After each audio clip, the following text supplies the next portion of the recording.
সেদিন একটা কাজে না আমি কোলাঘাট গেছিলাম, তো গিয়ে দেখছি একটা নতুন রেস্টুরেন্ট খুলেছে।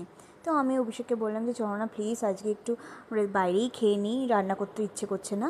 তো অভিষেক বললো চলো, তো খাবার নিয়ে চলে এসেছি আমরা। আমার তো ফেভারিট চাইনিজ ফুড, যে কোনো চাইনিজ আইটেম আমার খুব ভালো লাগে, কিন্তু আবার অভিষেকের পছন্দ বিরিয়ানি।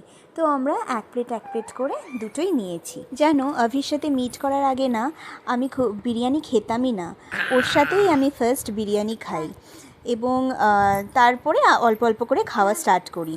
আর সত্যি কথা বলতে এই দোকানের চাউমিনটা দারুণ ছিল। চাইনিজ ফুড তো এমনিই আমার ফেভারিট, প্লাস এখানে সত্যি খুব ভালো বানিয়েছিল। এইবার আমি অভিকে বললাম আমি না একটু বিরিয়ানিও ট্রাই করব। তো বললো ঠিক আছে তাহলে খাও।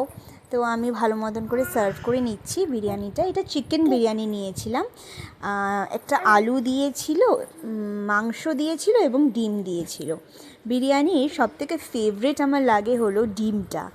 আমি জানি না কেন, ডিম আর রাইস খেতে আমার দারুণ লাগে। আলুও খুব একটা ভালো লাগে না, চিকেনটাও আমার খুব ড্রাই লাগে। অ্যান্ড টু বি অনেস্ট, খুবই খারাপ ছিল বিরিয়ানিটা খেতে। তো যারা আমার এই ভিডিওটা দেখছো, তোমরাই বলো না তোমাদের কি পছন্দ, চাইনিজ পছন্দ নাকি তোমাদের বিরিয়ানি বা মুঘল আইটেমস পছন্দ। আমাকে নিশ্চয়ই কমেন্ট করে জানিও। ভালো থেকো, সুস্থ থেকো, টাটা।